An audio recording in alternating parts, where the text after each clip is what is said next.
ഔസേപ്പ് സാറിൻ്റെ രസമുള്ളൊരു സംഭവമാണ് ഒരു വാക്ക് മിണ്ടാതെ എന്നുള്ള പാട്ടില്ലേ. അത് ഭയങ്കര രസമുള്ളതാണ്. നമ്മൾ അത് ചിലർക്ക് ഇഷ്ടപ്പെട്ട് പോയി കഴിഞ്ഞാൽ അത് അഡിക്റ്റായി പോവും.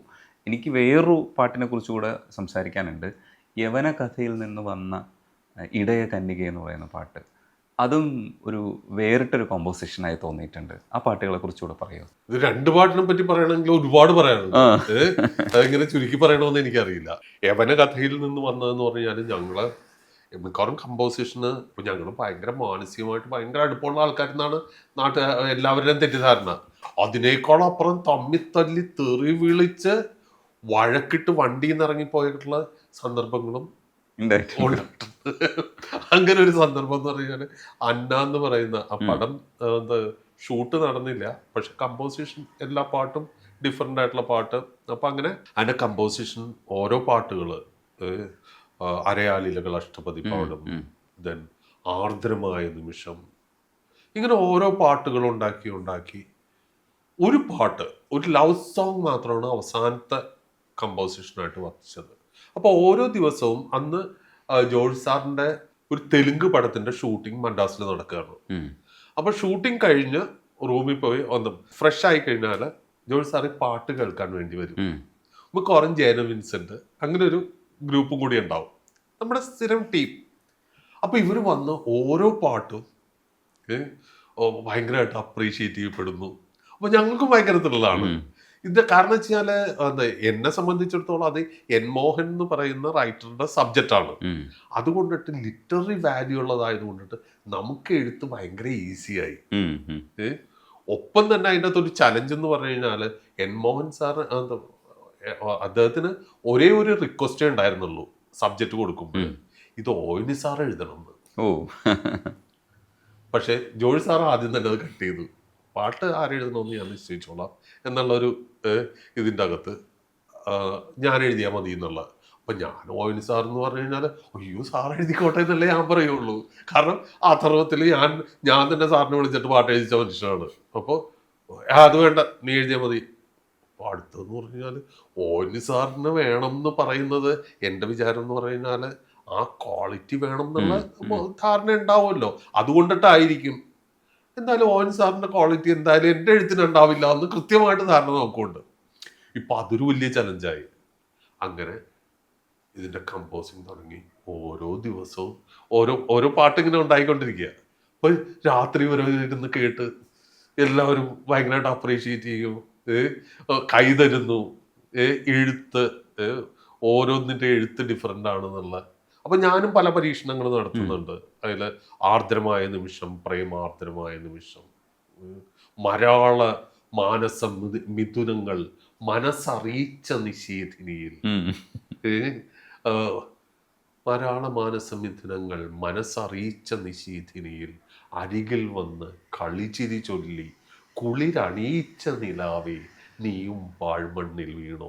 അതിപ്പോ ഞാൻ ഈ ഇച്ച ഇങ്ങനെ ഉപയോഗിച്ചിട്ട് ഞാൻ പറഞ്ഞത് ഭാസ്കരൻ മാഷിനുള്ള ട്രിബ്യൂട്ടാണ്. മാഷാണല്ലോ ഇങ്ങനെയുള്ള നാടൻ പ്രയോഗത്തിനൊക്കെ. അപ്പൊ അതൊക്കെ ഇങ്ങനെ ഇതായിട്ട് ഞാനും ഭയങ്കര ത്രില്ലിലാണ്. നമുക്കിങ്ങനെ ഒരു ഓപ്പൺ ചാൻസ് കിട്ടുക, 5-6 പാട്ടുകൾ, ടോട്ടലി മ്യൂസിക് സബ്ജക്റ്റ്, അതിന്റെ ത്രില്ലിലാണ്. അങ്ങനെ അവസാനം ലവ് സോങ്ങിന്റെ കമ്പോസിഷൻ വന്നു. ഔസേപ്പ് ഒരു അടിപൊളി ട്യൂൺ ഇടുന്നു. ട്യൂൺ കേട്ട ഉടനെ ഞാൻ എൻ്റെ ലിറിക്സ് എഴുതുന്നു.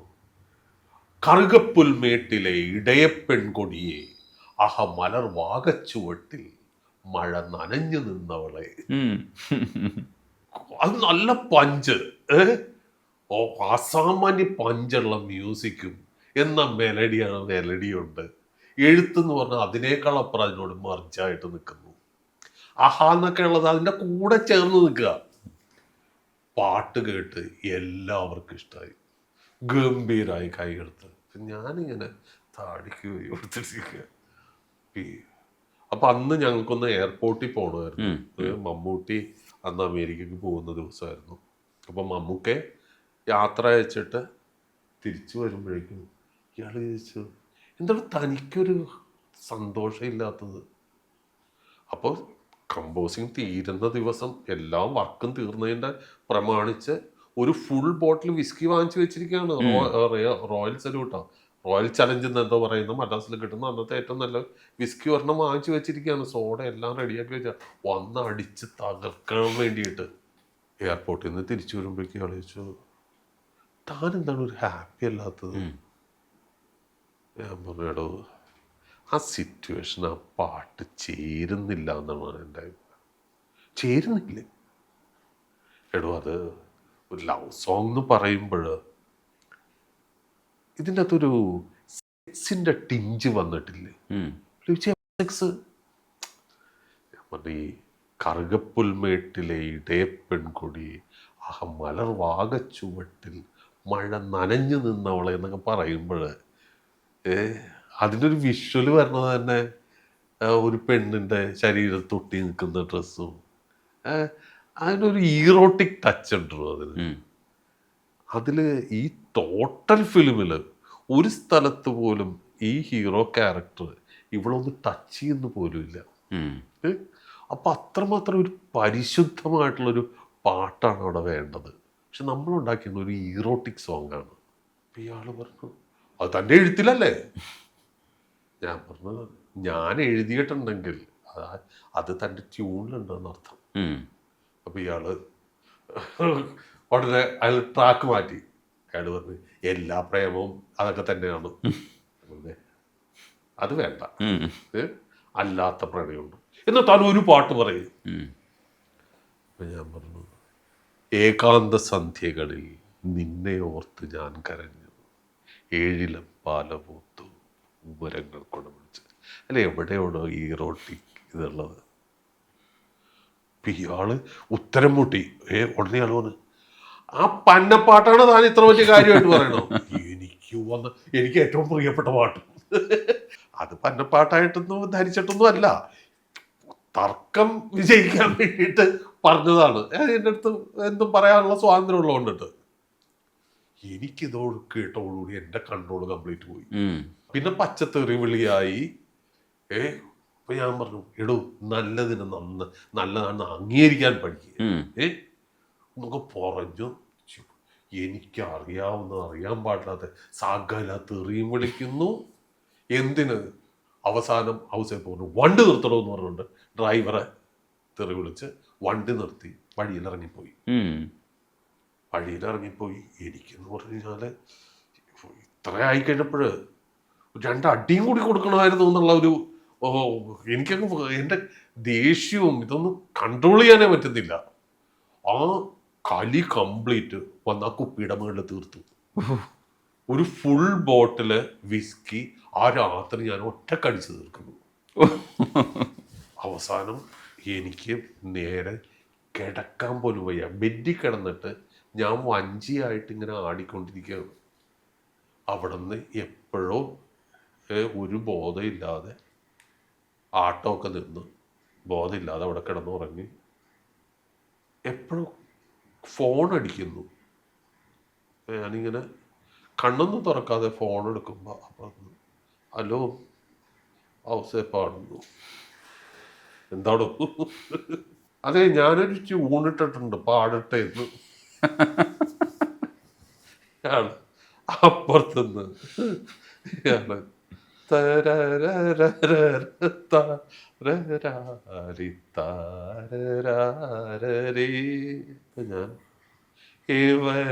ബോധം ഇപ്പോഴും കെട്ടിറങ്ങിയിട്ടില്ല, കണ്ണു തുറന്നിട്ടില്ല.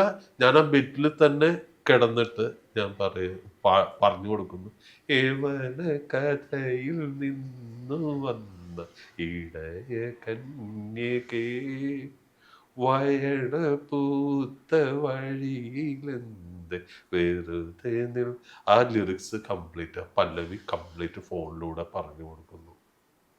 ഇയാൾ പറഞ്ഞു പല്ലവി കഴിഞ്ഞു, ഞാനങ്ങോട്ട് വരട്ടെ. അങ്ങനെയാണ്.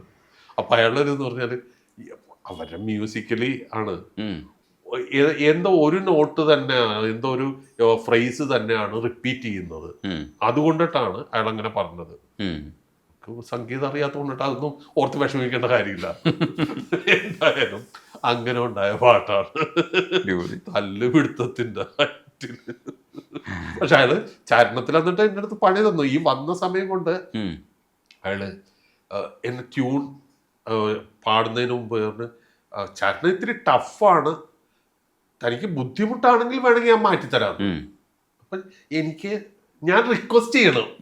ഞാൻ പറഞ്ഞു ഇല്ല താൻ പാട്. അതിന്റെ ചരണം ശ്രദ്ധിച്ചാലറിയാം. രാവിൻ താരത്താരി തരി തരി തന്ത, ചരണം കംപ്ലീറ്റ് ഒറ്റ ശ്വാസം എന്ന് പറഞ്ഞാൽ നമ്മൾ എഴുതുമ്പോൾ ഒറ്റ സെന്റൻസ് അല്ലാതെ, ഒറ്റ സെന്റൻസ് ആണ് ആദ്യത്തെ ഒറ്റ ഫ്രേസ്.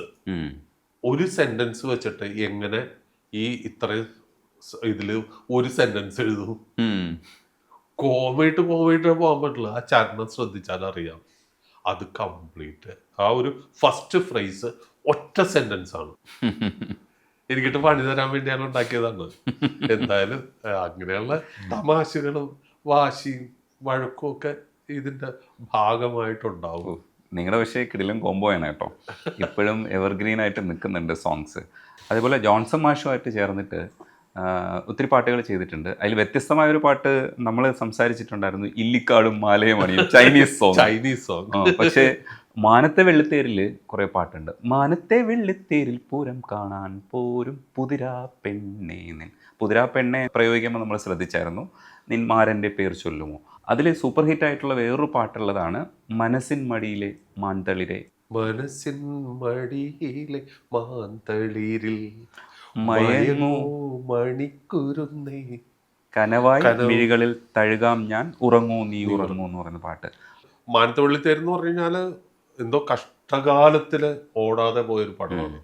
പക്ഷേ എന്നെയൊക്കെ സംബന്ധിച്ചോളം ഇതേപോലെ അന്ന പോലെ തന്നെ മ്യൂസിക്കലി കിട്ടിയ ഒരു വലിയൊരു ചാൻസ് ആയിരുന്നു. കാരണം അതിൻ്റെ അകത്ത് പാട്ട് കോർത്തും പവിഴം കോർത്ത് അതിനൊക്കെ എത്ര വേരിയേഷൻ ആണുള്ളത്. അതായത് ഒരു പാട്ടിൽ തന്നെ 4-5 വേരിയേഷൻ, വേറെ വേറെ ട്യൂൺ, വേറെ താളം, ഭയങ്കര ടഫായിട്ടുള്ള കമ്പോസിഷൻസ്. അപ്പൊ അതിനൊക്കെ ഓരോന്ന് ഒന്റെ സ്വഭാവം അനുസരിച്ചിട്ട് ഫോക്കിലേക്ക് പോകണം, വെസ്റ്റേണിലേക്ക് പോകണം. അതിൻ്റെ അകത്ത് ഒരു അടി നടക്കുന്നതും പാട്ടാണ്. അങ്ങനെ അതിൽ പക്ഷെ ഏറ്റവും ഇതായിട്ട് ഒരുപാട് പേര് അവരുടെ ഹൃദയത്തിൽ കൊണ്ടു നടക്കുന്ന ഒരു പാട്ടാണ് മനസ്സിൻ മടിയിലെ മാന്തളി. ജോൺസനെ പറ്റി ഓർക്കുമ്പോഴും ഇന്ന് ആ ഒരു നനവ് പലരും ഒരു ആർദ്രതയുടെ ഒരു ഇതായിട്ടാണ് കണക്കാക്കുന്നത്. ഏതുമേ താങ്ങും ഈ ഭൂമി ഞാനില്ലയോ എന്നൊക്കെ പറയുന്ന പ്രയോഗവും. അല്ല, ഏറ്റവും രസമായിട്ടുള്ള കാര്യം, ഞാനും വൈഫും കൂടെ വിജയ് സൂപ്പറും പൗർണമി എന്ന് പറഞ്ഞിട്ട് പടം കാണാൻ വേണ്ടി പോകുമ്പോൾ അപ്പോൾ ഞങ്ങൾ തിയേറ്ററിലിരുന്ന് പടം കാണാൻ തുടങ്ങി. പടം ഫസ്റ്റ് ടൈം അപ്പോൾ ഞാനതത്ര ശ്രദ്ധിക്കുന്നില്ല. പെട്ടെന്ന് വൈഫ് പറഞ്ഞു, ഇത് ചേട്ടൻ്റെ പേര്. ഞാൻ ചോദിച്ചാൽ എൻ്റെ പേരോ? ചുമ്മാ നിനക്ക് തോന്നിയായിരിക്കും. ഇല്ല, ഞാൻ കണ്ടതാണല്ലോ. പിന്നെയാണ് മനസ്സിലാകണത് അതിന്റെ ക്ലൈമാക്സിൽ ഈ പാട്ടാണ് ഉപയോഗിച്ചേക്കുന്നത്. പക്ഷെ എന്തായാലും ആ പാട്ട് ഒരുപാട് പേര് കൊണ്ടു നടക്കണമെന്നുള്ളൊരു സന്തോഷമുണ്ട്. ഒപ്പം തന്നെ അത് ചെയ്ത പാടിയ വാണി ജയറാം എന്നില്ല, പിന്നെ ജോൺസൺ ഔസേപ്പുമായിട്ട് എനിക്ക് കൂടുതൽ വർക്ക് ചെയ്തിട്ടുണ്ടെങ്കിലും ജോൺസണായിട്ട് വേറൊരു വലിയൊരു ആത്മബന്ധം ഉണ്ടായിരുന്നു. കാരണം ജോൺസന്റെ വൈഫ് റാണി ഇവിടെ ഇടക്കൊച്ചി ഇതാണ്. അപ്പൊ അവിടെ ജോൺസൺ വരുമ്പോഴും നമ്മുടെ ഈ വീട്ടില് ഇവിടെ വരും. ഞങ്ങൾ രണ്ടുപേരും വെളിയിലിരുന്നിട്ട് സംസാരിക്കായിരുന്നു. ഇവിടെ ഒരു വരാന്ത ഉണ്ടായിരുന്നു. അവിടെ ഞങ്ങള് മണിക്കൂറുകൾ ഇരുന്ന് സംസാരിക്കുമായിരുന്നു. അങ്ങനെ വലിയൊരു ആത്മബന്ധം ഉണ്ടായിരുന്നു ജോൺസണായിട്ട്.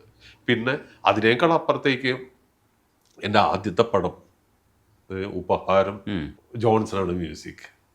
പിന്നെ ഞാൻ തന്നെ സ്ക്രിപ്റ്റ് എഴുതിയ പടം ഏഴക്കൂട്ടം, അതിൻ്റെ അകത്ത് ജോൺസണുണ്ട്. ഞങ്ങൾ അധികം വർക്കൊന്നും ഒന്നിച്ച് ചെയ്തിട്ടില്ലെങ്കിൽ പോലും, കാരണം ജോൺസൺ ചെയ്യുന്ന കുറേ സത്യനന്ദിക്കാട് അങ്ങനെയൊക്കെയുള്ള കുറേ അവരൊന്നും തന്നെ ഒരിക്കലും വിളിക്കാൻ ഉദ്ദേശിച്ചിട്ടില്ലാത്ത ആൾക്കാരായിരുന്നു.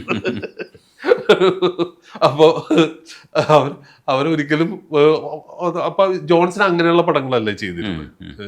ഇന്ന് നമ്മളെ അക്സെപ്റ്റ് ചെയ്യുന്ന ആൾക്കാരൊന്നും അന്ന് നമ്മുടെ കൂടെ ഉണ്ടായിരുന്നില്ല.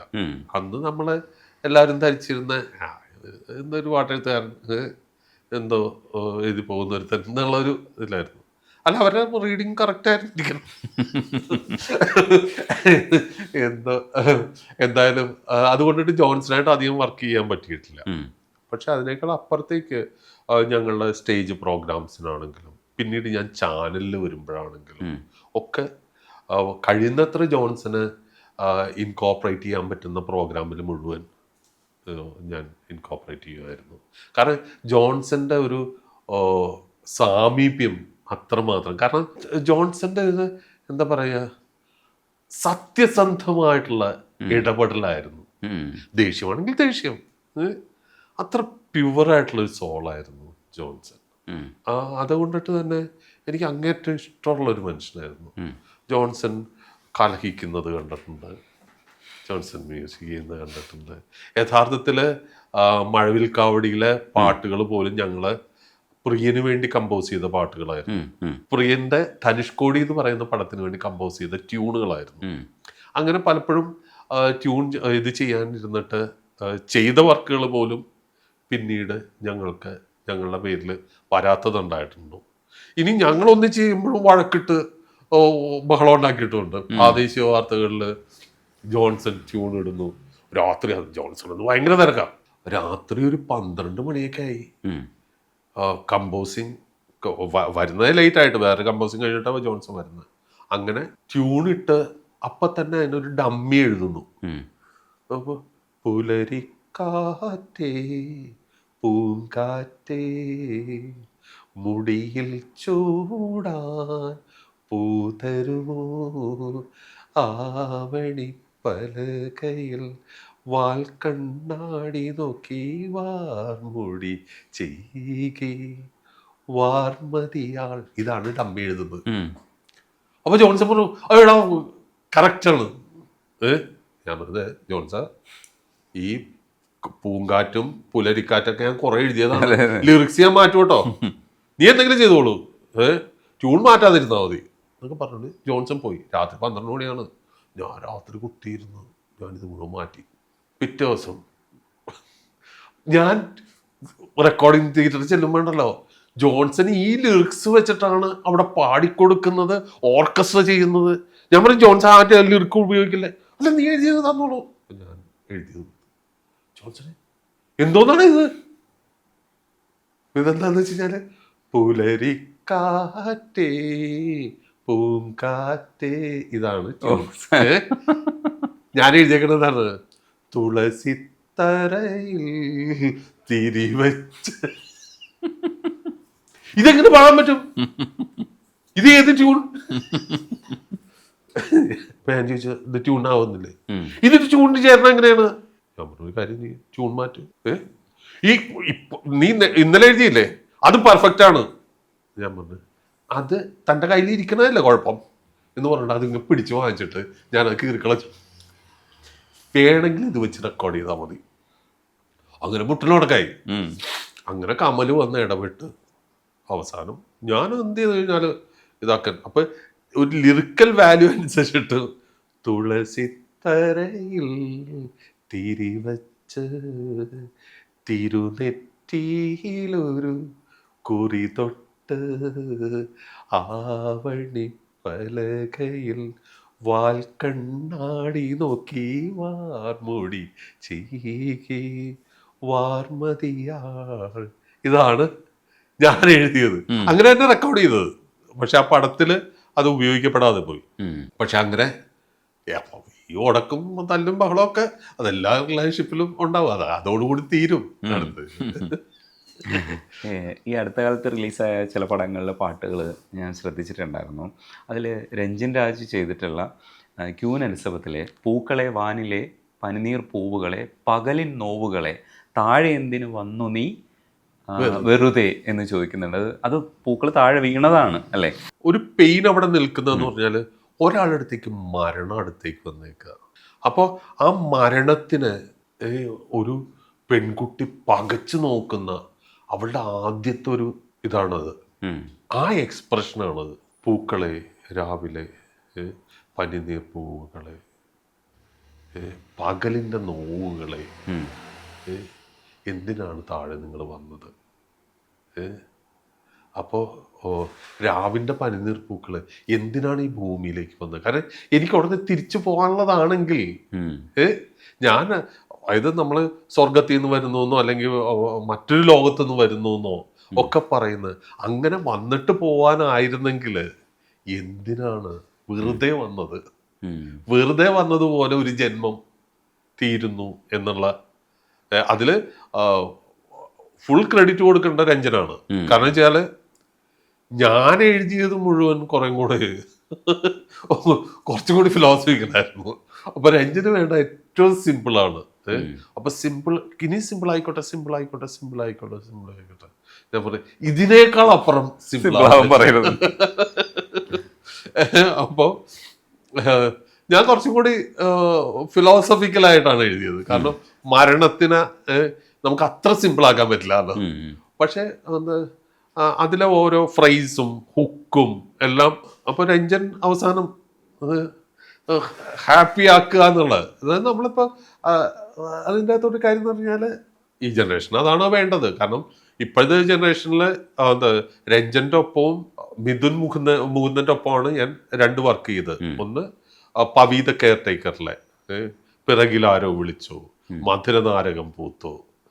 അത് ഒരു നോർമലിനേക്കാൾ അപ്പുറം ഒരു കോൺവെർസേഷൻ പോലെയുള്ള പാട്ടാണത്. അത് 2 ഡിഫറെന്റ് എക്സ്പീരിയൻസ് ആയിരുന്നു. രണ്ടുപേരും ഹാപ്പി ആണെന്നാണ് എൻ്റെ അടുത്ത് ഭാവിച്ചത്. ശരിക്കും അങ്ങനെയാണോ എന്ന് എനിക്കറിയില്ല കേട്ടോ. എന്തായാലും മിഥുൻ മുകുന്ദൻ നമ്മുടെ ഒരു സുഹൃത്തിൻ്റെ അടുത്ത് പറഞ്ഞു,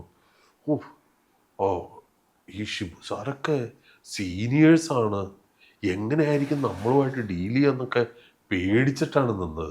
എന്തൊരു ഈസിയാണ് വർക്ക് ചെയ്യാൻ എന്ന് ഇവൻ ആശ്ചര്യപ്പെട്ട് പറഞ്ഞു എന്ന് പിന്നീട് നമ്മുടെ സുഹൃത്ത് പറഞ്ഞു. എന്തായാലും നമ്മളെ സംബന്ധിച്ചോളം ഏത് ട്യൂൺ കിട്ടിക്കഴിഞ്ഞാലും നമുക്ക് എഴുതാം. അപ്പോൾ ശരിക്കും സാറ് അപ്ലൈഡ് ആർട്ടാണെന്ന് പറയുമ്പോഴും അതിൻ്റെ ക്രാഫ്റ്റ് ഞങ്ങൾ തിരിച്ചറിയുന്നുണ്ട്.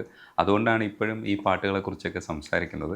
അല്ല, ഇതിൻ്റെ അകത്ത് ഞാൻ അപ്ലൈഡ് ആർട്ട് എന്നുള്ളത് പറയുമ്പോൾ തന്നെ ഇതിൻ്റെ അകത്ത് ഒരു സൗന്ദര്യം ഇപ്പം നമ്മുടെ അടുത്ത് പറയണ്ടല്ലോ, കവിത വേണ്ട എന്നൊക്കെ പറയുമ്പോൾ എന്താണ് കവിത എന്ന് പറയുന്ന ഒരു കാര്യമുണ്ട്.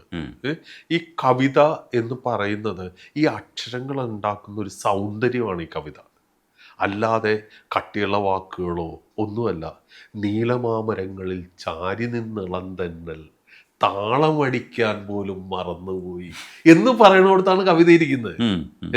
ഈ ചെയ്യുന്ന വർക്കുകൾ എവിടെയോ ഈ സൗന്ദര്യത്തിന് ടച്ച് ചെയ്യുമ്പോഴാണ് ഇത് അപ്ലൈഡ് ആർട്ട് എന്ന് പറയുമ്പോൾ തന്നെ സിനിമയിൽ അതെങ്ങനെ വരുന്നു എന്നുള്ള ഒരു ഇതിലാണ് പറയുന്നത്. അത് എവിടെയോ പോയിട്ട് ഈ പോയിട്രിയെ ടച്ച് ചെയ്യുന്നത് കൊണ്ടിട്ടാണ്. ഇപ്പൊ നമ്മളൊരു നല്ല പരസ്യത്തിന് നല്ലൊരു പെയിന്റിങ് ഉപയോഗിച്ചൂടെ? എവിടെയെങ്കിലും ആ പെയിന്റിന്റെ ആ ഒരു താളവും കളറും ഒക്കെ ഒന്നിച്ചു വരുമ്പോഴാണ് ആ ഒരു നല്ല പരസ്യം പോലും ആവുന്നത്. എന്ന് പറയുന്നത് പോലെ ഒരു സിനിമാ പാട്ട് അപ്ലൈഡ് ആർട്ടാണെന്ന് പറയുമ്പോൾ തന്നെ അതിൻ്റെ അകത്ത് നമ്മുടെ മനസ്സിനെ വന്ന് തൊടുന്ന ഒരു കാവ്യാംശം വേണം. ആ പാട്ടേ നിലനിൽക്കുള്ളൂ. സർ, ഗോപി സുന്ദറിന്റെ ഒരു പാട്ടും കൂടെ പറഞ്ഞ് ഇപ്പോൾ നമുക്ക് ഈ കോൺവെർസേഷൻ അവസാനിപ്പിക്കാമെന്നാണ് വിചാരിക്കുന്നത്. സന്തോഷം. കടല് കാണാത്ത ഒരുത്തിക്കൊരു കവിത ഞാൻ കൊടുത്തയച്ചു. കടല് കാണാത്ത ഒരുത്തിക്ക് ഞാനൊരു കവിത അയച്ചു കൊടുത്തു. കടലാസ് കുമ്പിളിൽ കോരിയെടുത്തൊരു കടലായിരുന്നു അത്. അപ്പൊ ഇവള് ചോദിക്കുന്ന കരയെത്ര തള്ളി അകറ്റിയിട്ടും പോവാത്ത തിരയായിരുന്നു അത് എന്ന്. അത് ഇവള് പറയുന്നത് കടലെത്ര തള്ളി അകറ്റിയിട്ടും പോവാത്ത തിരയായിരുന്നോ അത് എന്ന് പറയുന്ന ഒരു. അപ്പൊ ഗോപി എടുത്ത് ഈ ജീവൻ എന്ന് പറയുന്ന കമ്പോസിങ് ടൈമില് ബാക്കിയുള്ള ഒരു കള്ളുപാട്ടുണ്ടായിരുന്നു, കള്ളം പറയാത്ത കള്ള എന്ന് പറഞ്ഞിട്ട്. പിന്നെ മതിലേഖ മാഞ്ഞു അവരുടെ ലൈഫിന്റെ സെപ്പറേഷൻ്റെ ഒരു സമയത്ത് ഉപയോഗിക്കുന്ന പാട്ടുണ്ടായിരുന്നു. അപ്പൊ ഈ 2 പാട്ട് കഴിഞ്ഞിട്ട് ഗോപി അടുത്ത പാട്ടിന്റെ ലവിന്റെ സമയത്തുള്ള പാട്ട് പറഞ്ഞപ്പോൾ ഞാൻ ഈ ലിറിക്സ് ഞാൻ ഗോപി അടുത്ത് പറഞ്ഞപ്പോൾ ഗോപി എൻ്റെ അടുത്ത് പറഞ്ഞു, ലിറിക്സ് കേട്ടിട്ട് എനിക്ക് കൊതി വരുന്നു. അപ്പൊ ഞാൻ പറഞ്ഞു, കൊതി കളയണ്ട. അങ്ങനെ അമേരിക്കൻ ഈ വാട്സ് ഡാൻസിന്റെയും മ്യൂസിക്കിന്റെയും ആ പാറ്റേണിലാണ് ആ ഒരു ഡാൻസിന്റെ ഒക്കെ ആ ഒരു പാറ്റേൺ ഭയങ്കര രസമായിട്ടുള്ള ഓർക്കസ്ട്രേഷനാണ്, അതിന്റെ താളവും ഇതൊക്കെ ആയിട്ട് അങ്ങനെ ഗോപി ചെയ്തതാണ്. എന്തായാലും ആ പല്ലവി ആസ് ഇറ്റ് ഈസ് ലിറിക്സ് ആയിട്ട് തന്നെ എടുത്തു, പിന്നീട് ട്യൂൺ ഇട്ടു. എങ്കിൽ പോലും എന്താ കര തേടുന്ന രണ്ട് കടൽ പക്ഷികൾ അതിൽ ഒന്ന് ഒന്ന് സാറ്റിസ്ഫാക്ഷൻ കിട്ടിയ ഒരു റൈറ്റിംഗ് ആണ്. കാരണം വെച്ചാൽ ഞാൻ ഗോപി എടുത്ത് പറഞ്ഞു, ഗോപി എനിക്ക് ഇങ്ങനെ ഒരു ട്യൂണാണെങ്കിൽ, ഗോപി ട്യൂൺ ഇട്ട് തന്നെങ്കിലും അപ്പം അതിനനുസരിച്ചിട്ട്, കാരണം ഏതോ കര തേടുന്ന രണ്ട് കടൽ പക്ഷികൾ, അത് ഒരു വൃക്ഷം പോലും ഇല്ലാത്ത കടലാണ്. ഈ എന്താ പൊരിവെയിലില് തീരം തേടി പറക്കുന്ന രണ്ട് കടൽ പക്ഷികളില് ഒരു കടൽ പക്ഷിയുടെ നിഴല് തനിക്ക് തണലായി മാറുന്നു എന്ന് പറയുന്ന ഒരു കാര്യം ഒക്കെ അതിൻ്റെ അകത്ത് എഴുതാൻ പറ്റിയിരുന്നു. വളരെ അപൂർവമായിട്ടൊക്കെ അങ്ങനെ നമുക്ക് ഇഷ്ടപ്പെടുന്ന ചില കാര്യങ്ങളൊക്കെ എഴുതാൻ പറ്റാറുള്ളൂ. അത് കുറെ കഴിയുമ്പോഴേക്കും നമ്മള് അങ്ങനെ എഴുതാൻ വിചാരിച്ചതൊക്കെ എഴുതാൻ പറ്റാതെ മറന്നുപോകില്ല. പക്ഷെ ഇതിൻ്റെ അകത്ത് അങ്ങനെ എഴുതാൻ പറ്റി എന്നുള്ളൊരു സന്തോഷമുണ്ട്. എന്തായാലും കടല് കാണാത്ത ഒരുത്തിക്ക് ഞാനൊരു കവിത അയച്ചു കൊടുത്തു, യൂട്യൂബിലുണ്ട്. തീർച്ചയായിട്ടും നല്ല പാട്ടുകളാണ്. സാറിപ്പോൾ സന്തോഷശാലി ഇല്ലെങ്കിലും ഞങ്ങൾക്ക് സന്തോഷം തരുന്ന ഒരുപാട് ഓർത്തു വെക്കാൻ പറ്റുന്ന പാട്ടുകൾ തന്നിട്ടുണ്ട്. ഇപ്പോൾ ഓർമ്മകൾ ഓടി കളിക്കുവാനെത്തുന്ന മുറ്റത്തെ ചക്രമാവിൻ ചുവട്ടിൽ നമ്മൾ ഒരു കാലഘട്ടത്തിൽ ഇങ്ങനെ മലയാളി മറക്കാൻ പോകുന്നില്ല. അത്തരത്തിലുള്ള ഒരുപിടി ഗാനങ്ങൾ ഇനിയും എഴുതാനുള്ള ഊർജ്ജം ഉണ്ടാവണം. ഓഡിയൻസ് ആണെങ്കിലും പ്രേക്ഷകരാണെങ്കിലും ശ്രോതാക്കളാണെങ്കിലും ഇവര് ഓർത്തു വെക്കുന്നു എന്നുള്ളത് സന്തോഷം തരുന്ന കാര്യം തന്നെയാണ്. ഞാൻ പറഞ്ഞത് അതിൽ അവകാശവാദത്തിന് വരാത്തത് ഇന്നത് നിങ്ങളുടെ മാത്രമാണ് എന്ന് പറയുന്നതാണ്. കാരണം അതിൻ്റെ അകത്ത് ഒരുപാട് ആഡ് ഓൺസ് സംഭവിച്ചിരിക്കുന്നു. അതില് ഇനി ഞാൻ ക്രെഡിറ്റ് പറഞ്ഞ് അങ്ങോട്ട് വരുന്നത് ബുദ്ധിയല്ല എന്നുള്ള ഒരു ഇതിലാണ് ഞാനത് പറയുന്നത്. എങ്കിലും ഞാൻ പറഞ്ഞില്ലേ, ലോകത്ത് എവിടെ പോകുമ്പോഴും മലയാളികളുള്ളടുത്ത് മുഴുവൻ നമ്മളുടെ ഏതെങ്കിലും പാട്ട് ഈ മനുഷ്യര് കൊണ്ടു നടക്കുന്നു എന്നുള്ള നമ്മളുടെ ഒരു അറിയലുണ്ട്. അവര് വന്നിട്ട് ഒരു സെൽഫി എടുക്കാനൊക്കെ, ഇന്ന പാട്ട് എനിക്ക് ഭയങ്കര ഇഷ്ടമാണ്, ഒരു സെൽഫി എടുക്കട്ടെ, ഒരു സെൽഫി എടുത്തോട്ടെ എന്നൊക്കെ ചോദിച്ചിട്ട് വരുന്നത് സത്യമായിട്ട് സന്തോഷമുള്ള കാര്യം തന്നെയാണ്. സന്തോഷിക്കില്ല എന്ന് പറഞ്ഞാൽ ഞാൻ ലോകത്തിലെ ഏറ്റവും വലിയ കളവ് പറയുന്ന ഒരാളായിരിക്കും. അത് സന്തോഷം ഇല്ലാന്നല്ലേ പറഞ്ഞത്, ഞാൻ അത് മാത്രമായിട്ടുള്ള ഒരു ഞാൻ പറഞ്ഞു നടക്കുന്നതിൽ അർത്ഥമില്ല എന്ന് ഞാൻ പറഞ്ഞത്. അത് അന്നത്തെ ഒരു ഇതിൽ ഞാൻ എഴുതി കഴിഞ്ഞു. പക്ഷെ ഇന്ന് അതെല്ലാം ഇത് പ്രേക്ഷകരെയാണ്. അവിടെ വന്നിട്ട് ഞാൻ ആ പാട്ടിനെ തള്ളി പറഞ്ഞു കഴിഞ്ഞാൽ അവരെന്നെ തല്ലിന്നിരിക്കും. കാരണം അവരുടെ ജീവിതത്തിന്റെ ഭാഗമായിട്ട് എടുത്തു വെച്ചിരിക്കുന്ന പാട്ടുകളാണ്. അത് ആ ഒരു കാലഘട്ടവും അവരുടെ ജീവിതവും ഒക്കെ അതിൻ്റെ ഒപ്പം, അവരുടെ ഓർമ്മകളും ഒക്കെ അതിൻ്റെ ഒപ്പം എടുത്ത് വെച്ചിരിക്കുന്നത്. അതുകൊണ്ടാണ് അതിൽ എനിക്കൊരു ക്രെഡിറ്റും ഇന്നില്ല. പണ്ട് ഞാൻ എഴുതി, ഇന്ന് അത് അവരുടെയാണ്.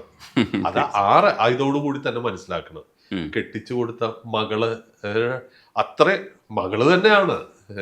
പക്ഷെ ഇന്ന് അത് അവർക്ക് കുടുംബവും ഇതൊക്കെ ആയിന്ന് പറയുന്നത് പോലെ തന്നെയാണ് ഓരോ വർക്കും. ഇപ്പോൾ റൂൾസിനെ ബ്രേക്ക് ചെയ്യുമ്പോഴും പ്രോഗ്രസീവ്നെസ് പറയുമ്പോഴും നിന്നെ എണീക്കാൻ താമര നൂലിനാൽ ഞാനൊരു പൂത്താലി തീർത്തെടുത്തു, നീ വരുവോളം വാടാതിരിക്കുവാൻ ഞാൻ എടുത്തു വെച്ചു, എൻ്റെ ഹൃത്തിലെടുത്തു വെച്ചു. അപ്പം ഞങ്ങൾ ഹൃദയത്തിൽ ചേർത്ത് വെച്ചിരിക്കുന്ന ഒരുപാട് പാട്ടുകൾ ഇങ്ങനെയുണ്ട്. ചിലതൊക്കെ പ്രോഗ്രസീവാണ്, ചിലതൊക്കെ ആ കാലഘട്ടത്തിന്. ഇതിൻ്റെ അകത്തുള്ള പ്രോഗ്രസീവ് ആവാം, ഒപ്പം ട്രഡീഷണൽ ആവേണ്ടി വരും. കാരണം ഇതെല്ലാം മറ്റൊരു പർപ്പസിന് വേണ്ടി എഴുതുന്നതാണ്. അല്ലാതെ ഈ ഞാൻ എങ്ങനെ ജീവിക്കുന്നു എന്നുള്ളത് അല്ല. എന്നെ ഇപ്പൊ ഞാനിവിടെ ഷോർട്സും ടീഷർട്ടും ഇട്ടിട്ട് ലുലുവില് പർച്ചേസിന് പോകുമ്പോൾ ആൾക്കാര് ശിവ ചക്രവർത്തി ഇങ്ങനെയല്ല അല്ല അക്സെപ്റ്റ് ചെയ്യാൻ പറ്റില്ല. അപ്പൊ ഞാൻ എങ്ങനെയാണെന്നുള്ളതല്ല, ഞാൻ ഒരു പർട്ടിക്കുലർ സിറ്റുവേഷന് വേണ്ടിയിട്ട് എന്നെ എയർപോർട്ടിൽ വന്നിട്ട് ഇവിടുന്ന് മദ്രാസില് ടീഷർട്ടും ഷോർട്സും ഇട്ടിട്ട് ആഡ് ഫിലിം എഴുതാൻ വേണ്ടി പോയിട്ട് തമിഴൻ ഡ്രൈവർ എന്നെ കൂട്ടാതെ തിരിച്ചുപോയി. കാരണം മലയാളി റൈറ്റർ ആണെങ്കിൽ ജുബയും മുണ്ടും താടിയൊക്കെ വേണമെന്ന് എങ്ങനെ ധരിച്ചു വെച്ചു. അതുകൊണ്ട് അവൻ എന്നെ വിളിക്കാതെ പോയി. അപ്പൊ നമ്മളെങ്ങനെ ജീവിക്കുന്നു എന്നുള്ള വേറെ കാര്യം. പക്ഷെ നമ്മളിന് ആവശ്യപ്പെടുന്ന ഒരു കാര്യമുണ്ടല്ലോ, ഒരു സിറ്റുവേഷൻ ആവശ്യപ്പെടുന്ന, സിനിമ ആവശ്യപ്പെടുന്ന, അത് നമുക്ക് കൊടുക്കാൻ സാധിക്കണ്ടോ എന്നുള്ളതാണ്.